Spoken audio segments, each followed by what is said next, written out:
नमस्कार। रात के 9 बज रहे हैं। एनडीटीवी इंडिया पे आपका स्वागत है। मेरा नाम है अंकित त्यागी। कल भारतीय जनता पार्टी की एक बड़ी बैठक होने वाली है। नेशनल एग्जीक्यूटिव मीटिंग जो भारतीय जनता पार्टी की है वो कल शाम शुरू होगी और पूरे 24 घंटे यानी कि 17 तारीख को शाम को प्रधानमंत्री नरेंद्र मोदी के भाषण से खत्म होगी। इसको भारतीय जनता पार्टी की आने वाले चुनावों के लिए एक बड़ी रणनीति के तौर पर, रणनीति मीटिंग के तौर पर देखा जा रहा है। एक तरफ जिस तरीके से बीजेपी लगातार प्रधानमंत्री नरेंद्र मोदी को 2024 में जैसे तीसरी बार जनता के सामने अपना जो उन्होंने कामकाज किया है, 2 टर्म जो पूरे करे हैं, उसको सामने रख के तीसरी बार जनता से आशीर्वाद लेने की कोशिश करेंगे। वहीं इस पूरी दौड़ में भारतीय जनता पार्टी और उनकी इलेक्शन मशीनरी जिसे कहा जाता है, पूरे तरीके से अभी से ही अभ्यासरत है, अभी से ही लगी हुई है। भारतीय जनता पार्टी की ये जो मीटिंग है उसमें कई अहम मुद्दों पर बातचीत होगी, लेकिन एक सबसे बड़ा सवाल जो इससे निकलकर यह भी सामने आता है कि किस तरीके से जो पार्टी अभी सत्ता में है, कंफर्टेबली और भी कई राज्यों में है, वो कैसे चुनावों के लिए लगातार तैयारी कर रही है। और वहीं दूसरी ओर जो राहुल गांधी अपनी यात्रा पर जरूर हैं, बार बार कह रहे हैं कि इससे यह मत समझिए कि कोई बहुत राजनीतिक लाभ होगा। इस यात्रा का उद्देश्य सिर्फ राजनीतिक नहीं है, लेकिन ऑपोजिशन से कौन उनके सामने, बीजेपी के सामने, मोदी के सामने खड़े होने के लिए और उनकी तैयारी क्या होगी, इस पर भी अलग अलग तरीके से सवाल उठाए जा रहे हैं। अब से लेकर 2024 के बीच में कई राज्यों के चुनाव भी होंगे, उसको देखते हुए भी यह मीटिंग अहम हो जाती है। सबसे पहले आपको बताते हैं कि किस तरीके से भारतीय जनता पार्टी की, जिसको कई बार कहा जाता है कि हर काम बीजेपी में या हर काम प्रधानमंत्री नरेंद्र मोदी या बीजेपी के बड़े नेता करते हैं, वो इलेक्शन को किसी ना किसी तरीके से मद्देनजर रखते हुए किया जाता है। तो कैसे 2024 के मिशन में जुटी हुई है बीजेपी। 2023 में 9 राज्यों में विधानसभा चुनाव होने वाले हैं। 2023 में राजस्थान, छत्तीसगढ़, मध्य प्रदेश, कर्नाटक, तेलंगाना, त्रिपुरा, मेघालय, नागालैंड, मिजोरम में विधानसभा चुनाव है।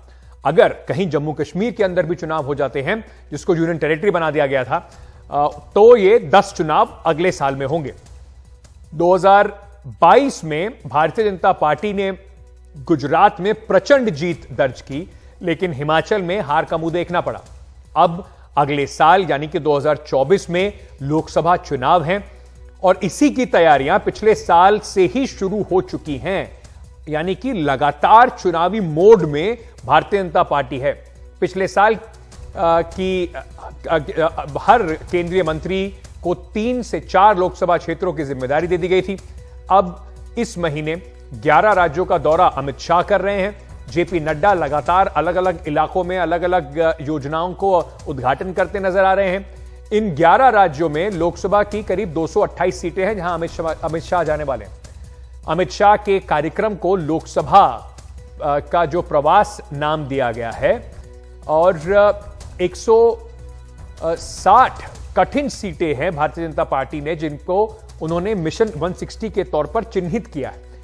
ये वो सीटें हैं, पहले 144 थी, ये वो सीटें हैं या तो बीजेपी इन पे हारी थी पिछले चुनाव में या फिर इन सीटों पर उनके सहयोगी दल के नेता जीते थे। बीजेपी के अध्यक्ष जेपी नड्डा लगातार बैठकों का दौर कर रहे हैं, रैलियों का दौर उनका चालू है। बीजेपी के अध्यक्ष जेपी नड्डा का कार्यकाल खत्म हो रहा है और ऐसी संभावना है कि कल जो मीटिंग है नेशनल एग्जीक्यूटिव की, उसमें उनके कार्यकाल को भी लेकर एक स्पष्ट संकेत दिया जाएगा, क्योंकि चुनाव पास है तो यही कयास लगाए जा रहे हैं कि जेपी नड्डा को एक एक्सटेंशन दिया जा सकता है।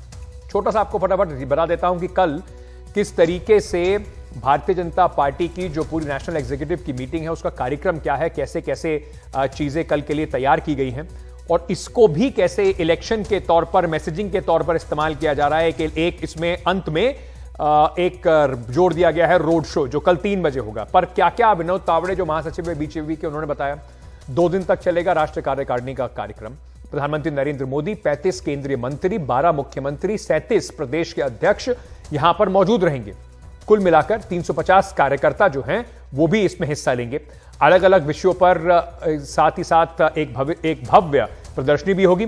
राजनीतिक आर्थिक विषयों पर चर्चा होगी। जिन राज्यों में चुनाव है वहां के संगठनात्मक विषयों पर चर्चा होगी और साथ ही साथ जेपी नड्डा को किस तरीके से एक्सटेंशन उनका मिलना है, आगे क्या पार्टी की रणनीति रहेगी, इस पर भी बातचीत की जाएगी। बीजेपी की इस चुनौती का विपक्ष के पास क्या है जवाब, इसी पर चर्चा करने के लिए हमारे साथ इस वक्त विवेक कुमार श्रीवास्तव साहब जुड़ रहे हैं, नेता है भारतीय जनता पार्टी के। राजीव राय है, प्रवक्ता समाजवादी पार्टी के। विनोद शर्मा साहब जुड़ रहे हैं, पॉलिटिकल एडिटर हैं हिंदुस्तान टाइम्स के। पंकज शर्मा पॉलिटिकल एनालिस्ट हैं। देशरत्न निगम पॉलिटिकल एनालिस्ट हैं, वो भी इस वक्त हमारे साथ जुड़ रहे हैं। आप सभी का बहुत बहुत शुक्रिया और स्वागत। मैं सबसे पहले आपसे समझना चाहता हूं, ये क्योंकि राजनीतिक लाइन पर जब ये तू मैमे में बढ़ जाएगा विनोद जी, उससे पहले मैं आपसे समझना चाहता हूं जिस तरीके से एक अनएंडिंग लगातार साइकिल जो है इलेक्शन की, जो इलेक्टोरल मोड में भारतीय जनता पार्टी है, जिसको इलेक्शन मशीनरी जो उनकी कहा जा रहा है, कल की जो मीटिंग है वो सिर्फ एक समझ लीजिए हिस्सा है अपनी स्ट्रैटेजी को फाइन ट्यून करने की है, क्योंकि ये प्रोसेस जो है 2024 के लिए लगातार जारी है। सर, कैसे देखते हैं आप इसको? देखिए, भारतीय जनता पार्टी का जितना भी कार्यक्रम होता है, भले ही वो फॉरेन पॉलिसी हो, भले ही वो सोशल पॉलिसी हो, भले ही वो G20 की जो हमारा जो प्रेसिडेंसी है वो हो, हर चीज जो है it is tune towards election winning. और वो चाहते हैं कि प्रधानमंत्री को प्रोजेक्ट करके जनता का विश्वास उनमें बनाए रखें, जनता का विश्वास है उसको मजबूत करें और आने वाले वक्तों में ऐसा प्रदर्शित करें कि उनके मुकाबले का कोई भी नेता भारत की पॉलिटिकल होराइजन पे नहीं है। और उसमें वो लगभग सार्थक सिद्ध होते हैं, उनकी ये जो रणनीति होती है। अब आप देख लीजिए कि जो कल नेशनल एग्जीक्यूटिव होनी है, कल और परसों, उसमें भी एक रोड शो होगा। अब रोड शो कोई मतलब नहीं है, फिर भी रोड शो है, हर किसी को अधिकार है रोड शो करने का। लेकिन जैसे लोग कल काम पे जाएंगे, वो जो लटेंस दिल्ली में रोड शो हो रहा होगा, तो जो आप देखेंगे कि उसके चलते जो लोगों को थोड़ी मुसीबत झेलनी पड़ेगी, लेकिन वो छोटी बात है। जैसा कि आपने कहा, भारतीय जनता पार्टी का हर कदम इलेक्शन से फाइन ट्यून्ड होता है और वो जो करते हैं उसमें प्रधानमंत्री की मुख्य भूमिका होती है। अब जैसे आज प्रधानमंत्री ने एक रेलगाड़ी का उद्घाटन किया सिकंदराबाद से विशाखापट्टनम, और कल प्रधानमंत्री जो है वो ग्लोबल साउथ को एड्रेस कर रहे थे। जी। तो रेलगाड़ी का उद्घाटन से लेकर और ग्लोबल साउथ को एक एड्रेस करने तक वो एक ही चेहरा भारतीय जनता पार्टी आगे करती है। बिल्कुल। और मैं समझता हूं कि ये उनके हिसाब से उनकी रणनीति सही है, क्योंकि विपक्ष के खेमे में अभी कोई प्रोजेक्शन किसी चेहरे की नहीं है।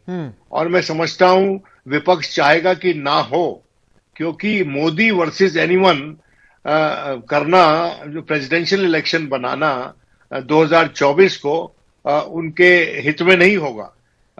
वो यही ठीक होगा कि जैसे कि मुद्दों को प्रज्वलित कर हिमाचल में कांग्रेस जीती है, उसी तरह जो विपक्ष है वो जिस तरह का भी विपक्ष, कुल मिलाकर जो विपक्ष है वो चाहेगा 543 सीटों पर 543 अलग अलग मुद्दों पे या उनसे जुड़े हुए मुद्दों पे अलग चुनाव लड़ा जाए, और बीजेपी की कोशिश यही होगी कि प्रेसिडेंशियल टाइप ऑफ इलेक्शन हो। मोदी के बनाम कौन? राजीव राय, मैं आपसे पूछना चाहता हूं, इसी में लेकर यह सवाल बार बार उठता आया है कि चुनौती कौन देगा प्रधानमंत्री नरेंद्र मोदी को? एक तरफ बीजेपी बिल्कुल अभी से तैयारी में जुटी हुई है, लगातार तैयारियों में जुटी हुई है, कहीं ना कहीं उसके सामने हर पॉलिटिकल पार्टी की स्ट्रैटेजी में एक कंफ्यूजन नजर आता है। सर, कोई कंफ्यूजन नहीं है अंकित जी।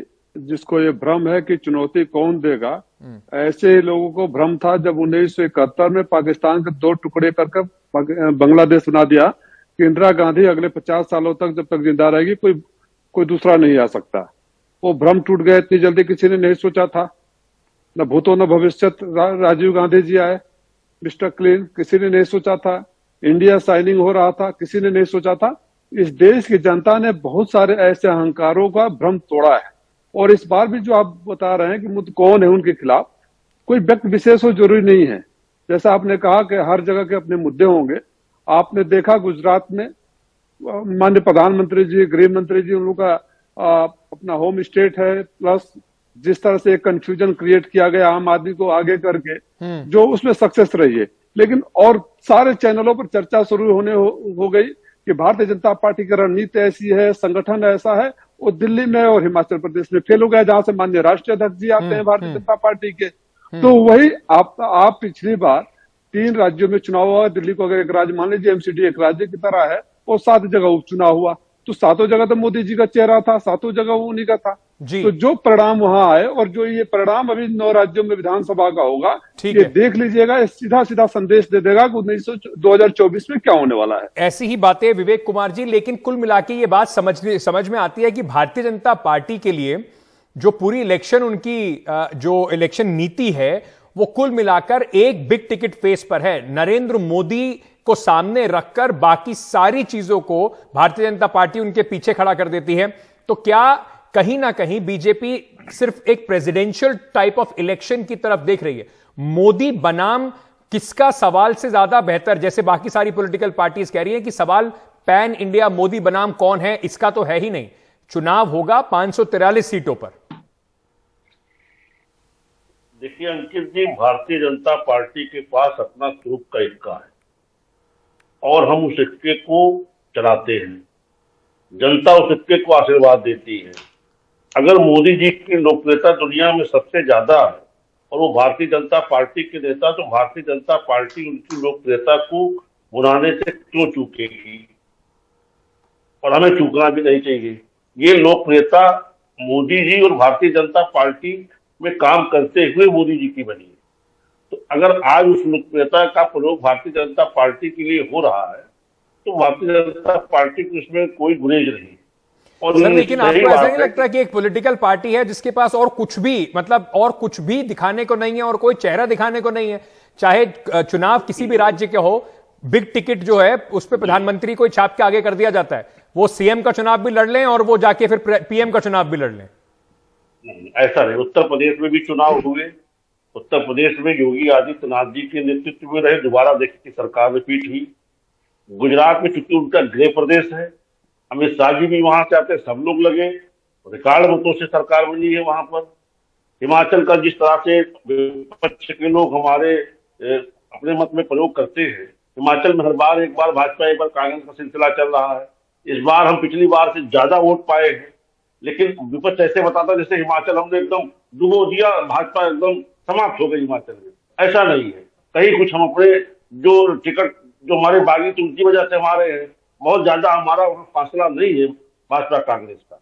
और वोटों में तो जब आप देखेंगे तो कतई नहीं दिखेगा।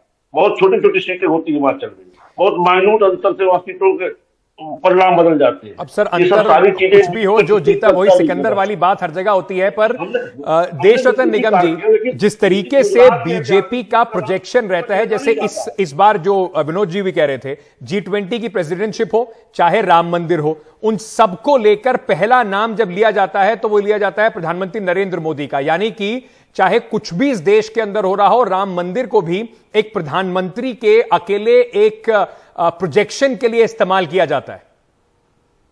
अंकित जी, हमारे जो प्रधानमंत्री मोदी जी हैं वो पॉपुलर भी हैं और प्रधानमंत्री और एक बहुत अच्छे एडमिनिस्ट्रेटर भी। वो वक्त भी आपको याद होगा कि मनमोहन सिंह थे, कोई भी पॉपुलैरिटी नहीं थी उनकी, लेकिन प्रधानमंत्री थे। ये फर्क आपको साफ देखने को यहाँ मिलेगा। ये इंदिरा गांधी के समय पे ऐसा हुआ करता था, पॉपुलर भी थी, स्ट्रांग लीडर भी थी। और दूसरा मैं ये कहना चाहूंगा, बीजेपी देखिए, वो इलेक्शंस हो इलेक्शंस ना हो, वो उसी अनुशासन के साथ और संजीदगी से काम करती है और करना भी चाहिए। क्योंकि प्रतिस्पर्धा की राजनीति में अगर आप हैं और एक दूसरे से कंपटीशन कर रहे हैं तो आप जीतने के लिए इलेक्शन लड़ते हैं। हिमाचल में थोड़ी सी उनकी कुछ कमजोरियां थी जिसके कारण से 1% से कम वोटों से वो हार गए, और ऐसी 11 सीटें थी जिनके टोटल वोट अगर देख लें जो डिफरेंस था वो करीब 20,000 वोटों का था। तो ये कभी भी वहां पे पलट सकता है, ऐसी कोई बहुत बड़ी बात नहीं है। उससे वहां मेरे ख्याल से भाजपा वहां से सीख लेगी। और प्रधानमंत्री की एक पॉपुलैरिटी है और वो भाजपा के बहुत बड़े कद्दावर नेता हैं, और वहां और भी सारे लोग हैं जिनको लोगों को लगता है कि जो जमीन से जुड़ा हुआ कार्यकर्ता है भाजपा उसके दम पे जीतती है। दूसरा, अगर विपक्ष से आप एकांत में बात करें तो ये सारे कहते हैं कि काम तो हो रहा है, कोई ये नहीं कहता कि काम नहीं हो रहा है। चाहे आप रेलवे ले लें, चाहे इंफ्रास्ट्रक्चर ले लें, चाहे आप ईपीएफओ का नया डाटा ले लें जिसमें 58% नए लोगों का जुड़ाव हुआ है उसमें, तो बहुत सारे ऐसे काम है जो कि चल रहे हैं और बहुत तेज गति से उनका जो और बहुत सारे ऐसे विषय भी हैं है जिन पर शायद और काम करने की आवश्यकता है, चाहे वो अनएम्प्लॉयमेंट की बात हो इस देश के अंदर, या कहीं ना कहीं जिस तरीके से पिछले कुछ महीनों में लोगों ने महंगाई की मार भी झेली है। लेकिन पंकज शर्मा जी, कुल मिला के घूम फिर के बात यहीं आती है, एक तरफ कांग्रेस पार्टी है जिसने बहुत सालों बाद एक इतनी बड़ी मोबिलाइजेशन एक्सरसाइज करी, जिसमें कन्याकुमारी से लेकर कश्मीर तक राहुल गांधी पैदल चल रहे हैं, अपने काडर से लोगों से मिलने की कोशिश कर रहे हैं, लेकिन बाद में बात यह कहते हैं कि देखिए इसको पॉलिटिकल एक्सरसाइज ना माना जाए, इससे चुनावों से इसको ना जोड़ा जाए। आप एक पॉलिटिकल पार्टी हैं तो आपका कार्यक्रम पॉलिटिकल अगर ना हो और उसके पॉलिटिकल डिविडेंड ना मिले तो फिर उस कार्यक्रम का क्या फायदा है? देखिए, भारत जोड़ो यात्रा के बारे में जो ये कहा जा रहा है कि वो एक राजनीतिक यात्रा नहीं है, उसका एक अलग अर्थ है। राहुल जी ये मानते हैं कि राजनीति सिर्फ चुनाव जीतने के लिए नहीं होती है और राजनीतिक दल सिर्फ चुनाव जीतने की मशीन नहीं है। तो इस मायने में उनकी ये बातें ठीक है, लेकिन ये भी सही है कि समूचे विपक्ष को और उसमें खासकर कांग्रेस की पूरी जिम्मेदारी है, अगर 2024 के लिए कोई आकार देना है एक वैकल्पिक राजनीति को, तो अभी भी बहुत मेहनत करने की जरूरत है। राहुल जी की भारत जोड़ो यात्रा ने एक गजब की ऊर्जा का संचार तो किया है, लेकिन मैं फिर भी ये कहना चाहता हूं कि राहुल जी के पास ऐसे सहयोगियों की कमी है जो हम देखते हैं, जो इस यात्रा की ये जो एनर्जी है इसको ट्रांसलेट करा पाए चुनाव के मौके पर।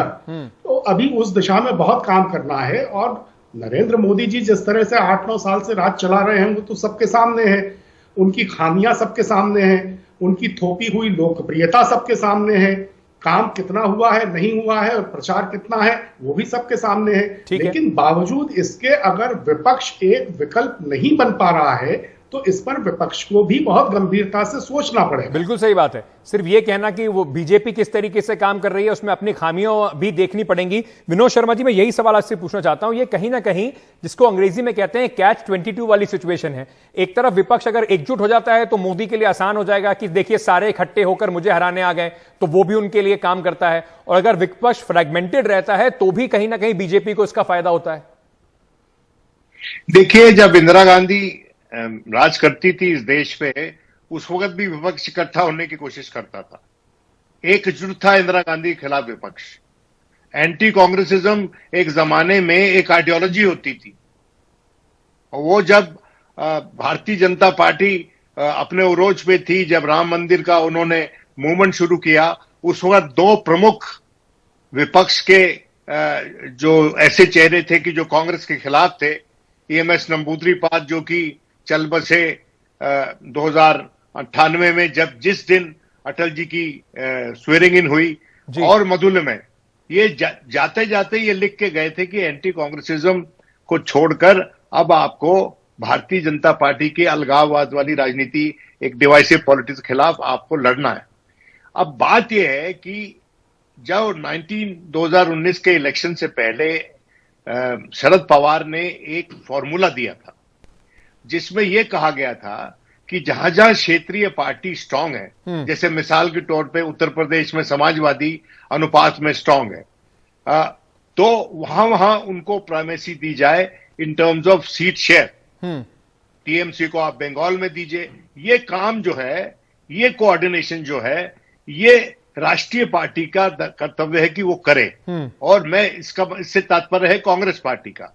कांग्रेस पार्टी को एक सेंट्रल भूमिका निभानी पड़ेगी जी, और उसमें इस तरह की भूमिका निभानी पड़ेगी कि वो अकोमोडेटिव लगे, वो कोई ऐसा ना लगे कि वो अपने आप को थोप रहे हैं विपक्ष के ऊपर नेतृत्व देने के लिए या प्रधानमंत्री का चेहरा देने के लिए जी। और जैसा कि मैंने पहले कहा अंकित, अगला इलेक्शन विपक्ष को भारतीय जनता पार्टी के खिलाफ मुद्दों पे लड़ना पड़ेगा, क्योंकि बातें भारतीय जनता पार्टी बड़ी बड़ी कर रही है, लेकिन इसके जो प्रोग्राम्स है उनका कभी भी ईमानदारी से ऑडिट नहीं हुआ कि उनका कितना फायदा लोगों को मिला है। बिल्कुल, आप फ्री राशन को छोड़ दीजिए, फ्री राशन को आप छोड़ दीजिए जो कि सीधा सीधा मिल जाता है, या गैस के सिलेंडर को छोड़ दीजिए, उसके अलावा जो अनेकों प्रोग्राम रोज अनाउंस करते हैं लोग, उसका कभी ऑडिट हुआ है? कभी ईमानदारी से कोई ऑडिट नहीं हुआ पिछले 8 बरस में। तो राजीव राय जी, क्या इसको ही कहीं ना कहीं विपक्ष की कमजोरी भी माना जाए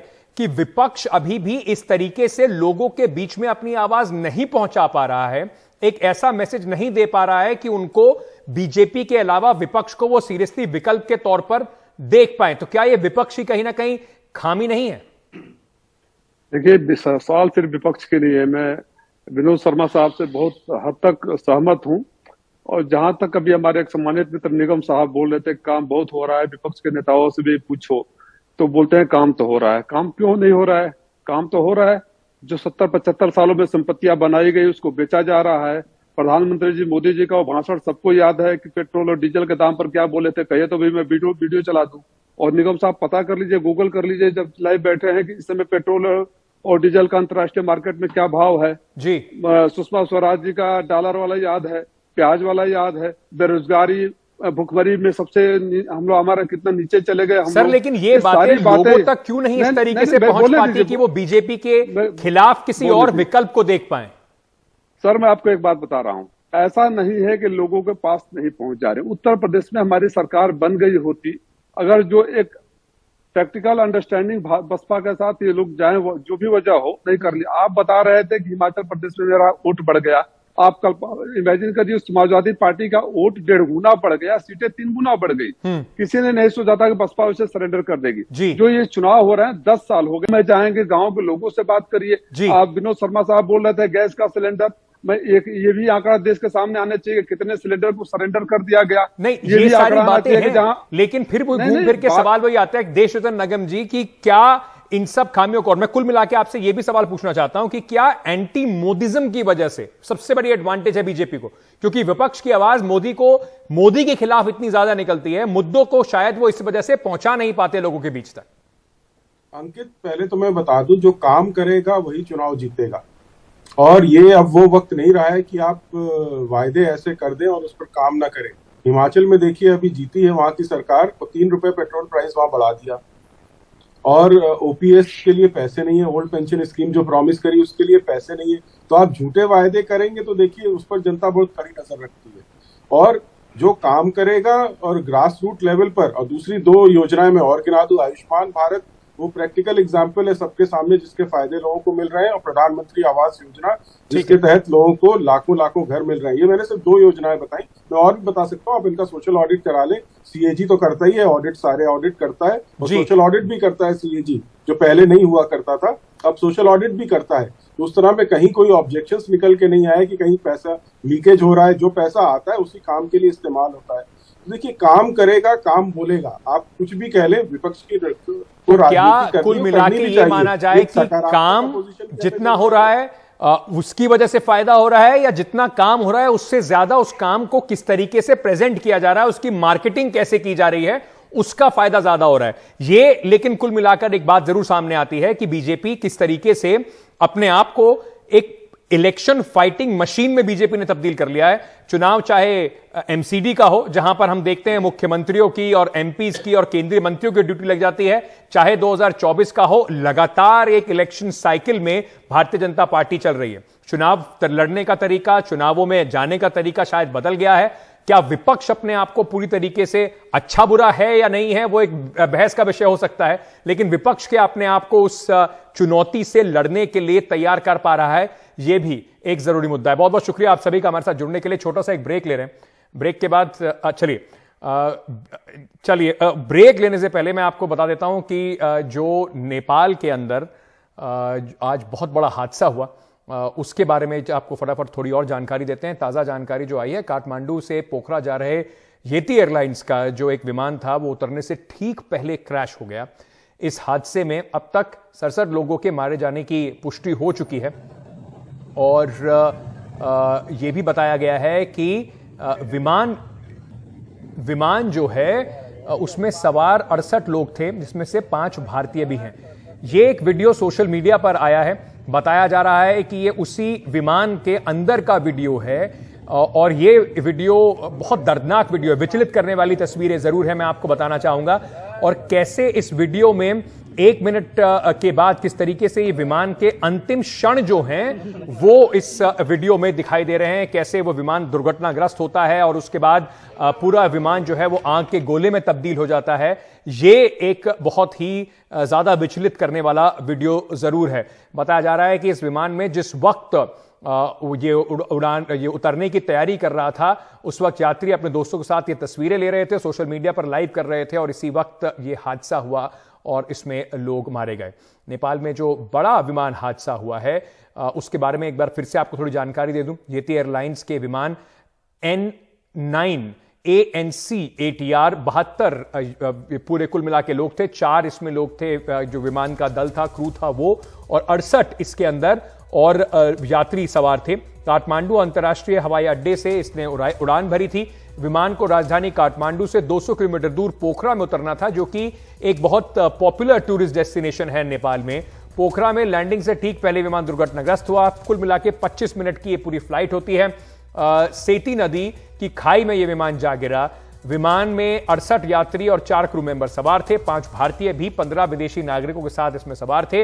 हादसे का जो शिकार हुआ है विमान, वो सिर्फ 15 साल पुराना था। नेपाल सरकार ने 5 सदस्यों की जांच कमेटी इसमें बनाई है और सोमवार को नेपाल में राष्ट्रीय शोक जो है वो घोषित किया गया है। नेपाल में जो हवाई हादसे हैं वो देखा जाता है कि नेपाल जो है उसमें उसका रिकॉर्ड बहुत अच्छा नहीं है। नेपाल में 30 साल के बाद ये सबसे बड़ा हादसा है। नेपाल में दुनिया के 14 कारण जो बताया जा रहा है एक्सपर्ट्स के, जो कितना मुश्किल है नेपाल के अंदर हवाई पूरा जो ट्रांसपोर्ट है। नेपाल में दुनिया की 14 ऊंचे पहाड़ हैं, जिसमें से 8 यहीं पर हैं, जिसमें माउंट एवरेस्ट भी शामिल है। अचानक से पहाड़ों में मौसम बदल जाता है। दुर्गम पहाड़ी क्षेत्र में खराब मौसम और पुराने विमानों से हादसे अक्सर वहां पर होते हैं। 2022 में पोखरा से जोमसोम जा रहे एक विमान दुर्घटनाग्रस्त हुआ था, इसमें 22 लोगों की मौत हो गई थी। 2018 में ढाका काठमांडू विमान हादसा हुआ था, जिसमें 51 लोगों की मौत हो गई थी। 2016 में ही पोखरा से जोमसोम विमान दुर्घटनाग्रस्त हुआ था, इसमें 23 लोगों की मौत हो गई थी। इससे पहले अगर मैं आपको 2012 में ले जाऊं तो 2012 में काठमांडू एयरपोर्ट पर विमान हादसा हुआ था, इसमें 15 लोगों की मौत हो गई थी। तो नेपाल में बहुत चैलेंजिंग रहता है ये पूरा, जिस तरीके से विमान वहां पर हवाई जो यातायात है उसको लेकर कई बार सुरक्षा एजेंसीज जो है दुनिया भर की, उन्होंने कई तरह के सवाल भी उठाए हैं। छोटा सा एक ब्रेक ले रहे हैं, वापस आएंगे और कैसे उत्तर भारत में कड़कड़ाती ठंड का एक बार फिर से आगाज हो रहा है, एक दोबारा शीतलहर का अंदेशा जताया जा रहा है, उसके बारे में आपको बताएंगे। बने रहिए एनडीटीवी के साथ।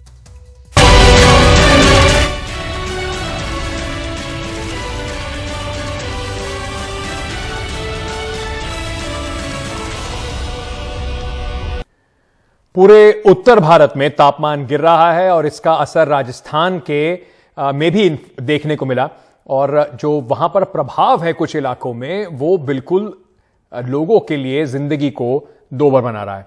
कई शहरों में तापमान 4 से 5 डिग्री तक नीचे गिर गया। माउंट आबू में तापमान -4 डिग्री रिकॉर्ड किया गया, वहीं फतेहपुर में -3 डिग्री और चुरू में 0 डिग्री तापमान नोट किया गया।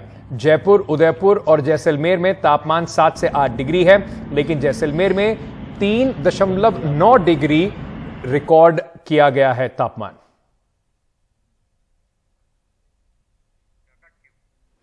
वहीं पंजाब हरियाणा में भी कड़ाके की ठंड है। पहाड़ों में हुई बर्फबारी के कारण मैदानी इलाकों में ठंड बढ़ गई है। पंजाब के फरीदकोट में तापमान 0 से 1 डिग्री नीचे गिर गया। कड़ाके की ठंड की वजह से हरियाणा और चंडीगढ़ के स्कूलों में छुट्टियां बढ़ा दी गई हैं और अब स्कूल 21 जनवरी से खुलेंगे। वहीं गाजियाबाद, लखनऊ और नोएडा में सुबह कल स्कूल जो खुलने वाले हैं। बिहार में स्कूलों की टाइमिंग 9:30 बजे कर दी गई है।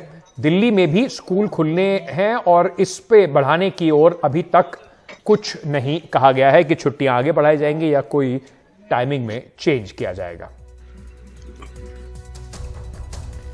वहीं राजधानी दिल्ली में भी कड़ाके की ठंड का अनुमान लगाया जा रहा है। हालांकि आज अच्छी धूप देखने को मिली, लेकिन शाम होते ही ठंड बढ़ गई।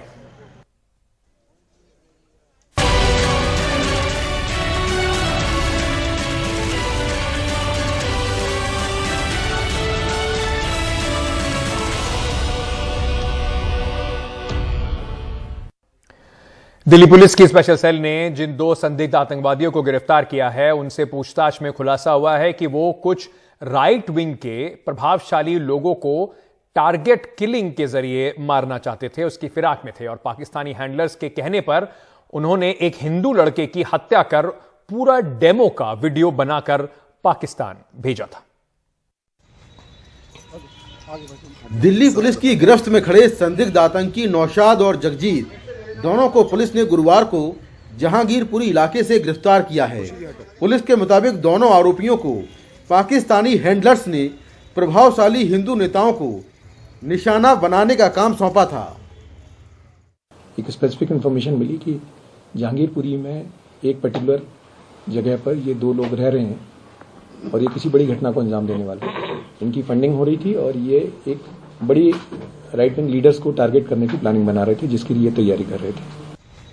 पाकिस्तानी हैंडलर्स को अपनी काबिलियत दिखाने के लिए दोनों ने बीते साल दिसंबर के महीने में भलसवा डेरी इलाके में नशे के आदी एक 21 साल के लड़के से दोस्ती की और फिर 15 दिसंबर को भलसवा डेरी के इसी किराए के मकान में उसकी हत्या कर दी।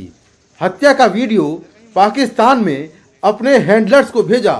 इसके बाद शव के 8 से ज़्यादा टुकड़े किए और भलसवा डेरी और रोहिणी जेल के पास फेंक दिए। इसके बदले नौशाद को 2 लाख रुपए मिले। इनकी अरेस्ट से इनके पास से 2 हैंड ग्रेनेड, जो कि मिलिट्री ग्रेड हैंड ग्रेनेड्स हैं, 3 पिस्टल्स और कार्ट्रिजेस मिले हैं। इन्होंने एक आदमी का मर्डर भी किया था दिसंबर के महीने में, और वो मर्डर इन्होंने सिर्फ इसलिए किया था ताकि जो इनके क्रॉस बॉर्डर हैंडलर्स हैं उनको ये अपना कैपेबिलिटी डेमोन्स्ट्रेट कर सकें, ये कितने कैपेबल हैं। दिल्ली पुलिस ने जगजीत और नौशाद को जहांगीरपुरी के इसी मकान से गिरफ्तार किया था। नौशाद यहां पिछले कई सालों से रह रहा था। नौशाद के पड़ोसियों को अब उसके किए पर यकीन नहीं हो रहा।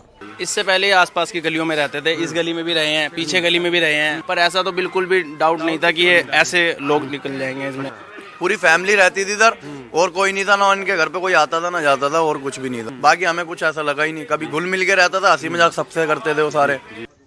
पुलिस के मुताबिक नौशाद और जगजीत के खिलाफ पहले से ही कई केस दर्ज हैं। नौशाद आतंकी संगठन हरकत उल अंसार से जुड़ा हुआ है, जबकि जगजीत खालिस्तानी आतंकी अर्शदीप डल्ला से जुड़ा है, जो कनाडा में रहता है। जगजीत और नौशाद की मुलाकात जेल में हुई। जेल में ही नौशाद की मुलाकात लाल किले पर हमले के आरोपी आरिफ मोहम्मद और सोहेल से हुई। लश्कर तैयबा से जुड़ा सोहेल 2018 में पाकिस्तान चला गया, लेकिन नौशाद उसके लगातार संपर्क में था। दोनों को टारगेट किलिंग और खालिस्तानी गतिविधियों को बढ़ाने का काम सौंपा गया। पुलिस ने दोनों की निशानदेही पर 3 पिस्टल, 22 कारतूस और 2 हैंड ग्रेनेड बरामद किए हैं। नौशाद और जगजीत के पकड़े जाने के बाद अब दिल्ली पुलिस ये पता लगा रही है कि पाकिस्तान में ये किन किन लोगों के संपर्क में थे, भारत में कौन कौन से लोग इनके संपर्क में हैं और आगे ये किन लोगों की हत्या करने वाले थे। नई दिल्ली से कैमरामैन जेवियर के साथ मैं मुकेश सिंह सेंगर, एनडीटीवी इंडिया।